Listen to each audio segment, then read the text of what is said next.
Information என்ஓசியில் வந்து அவங்க என்ன ப்ரொவைட் பண்ணுவாங்கன்னா ஜிஐஎஸ் ப்ரொவைட் பண்ணுவாங்க.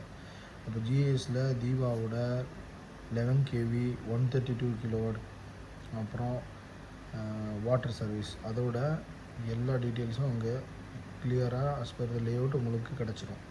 ஸோ அது கிடைக்கணுன்னா கண்டிப்பாக இன்ஃபர்மேஷன் என்ஓசி அப்ளை பண்ணால் தான் கிடைக்கும். ஸோ இது ஒரு பாயிண்ட்டு.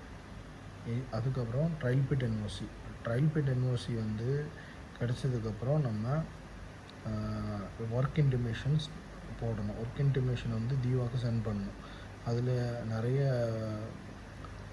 அத்தாரிட்டிஸ் இருக்குது. எல்வி, எஃப்ஓசி, வாட்ரு, அப்புறம் 11 kV, அப்புறம் 132 கிலோவாட். இது எல்லாத்துக்கும் தனித்தனி பாக்ஸ் போட்டிருப்பாங்க. அது எல்லாத்துலேயும் நம்ம ட்ரையல் பிட் ஒர்க் ஸ்டார்ட் நோட்டிஃபிகேஷனை வந்து டிக் பண்ணணும். டிக் பண்ணிவிட்டு அதுக்கப்புறம் அது கன்சர்ன் இமெயில் ஐடி கொடுத்துருப்பாங்க, அதுக்கு நம்ம சென்ட் பண்ணணும். அப்போது எதெல்லாம் அட்டாச் பண்ணுவீங்க? ட்ரையல் பிட் என்ஓசி அட்டாச் பண்ணுவீங்க, ஜிஐஎஸ் கிடச்சது அட்டாச் பண்ணுவீங்க, லேஅவுட் அட்டாச் பண்ணுவீங்க.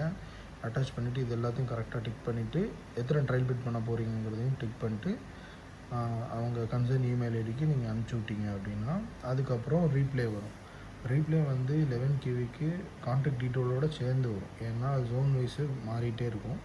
ஸோ அது வந்தாங்கன்னா அவங்களுக்கு கான்டாக்ட் பண்ணி நீங்கள் அவங்கள சைட்டில் இது பண்ணிவிட்டு சைட் வெரிஃபிகேஷன் வாங்கிக்கலாம். அப்போது ஒர்க் இன்டிமேஷனில் அவங்க எழுதி தருவாங்க வித் கண்டிஷன்ஸ். அதுக்கப்புறம் 132 கிலோவாட்டில் வந்துட்டு ஆல்ரெடி ஒரு சார்ட் டீட்டெயில்ஸ் இருக்கும். அந்த சார்ட் டீட்டெயில்ஸில் ஏரியா வைஸு இன்ஜினியர்ஸ் நம்பர் இருக்கும். அந்த இன்ஜினியர்ஸுக்கு நீங்கள் கான்டாக்ட் பண்ணி வெரிஃபிகேஷன் வாங்கிக்கணும். இதுதான் ட்ரையல் பிட் என்ஓசியோட ப்ரொசீஜர்.